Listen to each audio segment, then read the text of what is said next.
Thank you, Cearlach. Leader, my order of business begins with a phrase I don't find myself saying often. I'd like to join Minister Catherine Martin in calling for the extension of the 9% VAT for the hospitality sector. The hike back to the upper rate of 13.5% is set to take place at the end of the month, and I, along with many others around the country, and I know many members of this House and the Dáil, think that is going to be a mistake. I know that Minister McGrath said this week that all measures due to end at the end of February are being looked at. I urge him and the officials in his department to look very carefully at this measure, which will affect hundreds of thousands of workers and businesses across the country, with the hospitality sector employing 240,000 people, worth a combined 12.5 billion to the economy each year. A recent report commissioned by the Irish Tourism Industry Confederation showed that tens of thousands of jobs could be lost if the reduced 9% VAT rate is returned to 13.5% at the end of February as planned, due to the action undermining the competitiveness of the sector, which is already struggling to cope with the energy costs and the labour shortages.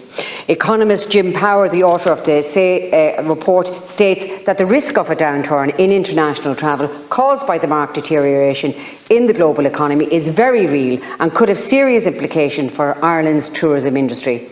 Paul Doran, owner of the Barn in Glanmire, Cork, said that the government's proposed to restore the 13.5% VAT rate to the industry is the biggest threat facing the hospitality sector, which will lead to unavoidable price increases, because I'm sure the public aren't fed up with those yet. So I'm urging Minister McGrath to examine ways to keep the cost of the business down. I know the Exchequer needs funds, but putting people out of business is no business at all for the government to be in, and that is what will happen as a result of this tax hike.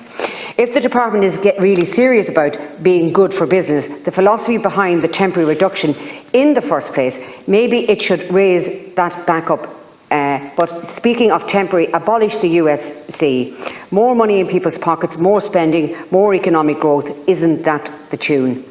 The Department of Finance would tell us that abolishing the USC is impossible, that they'd have to find somewhere else to get the money from. My advice to the Executive would be the same as they were giving to people all over the country. Spend less, spend smarter.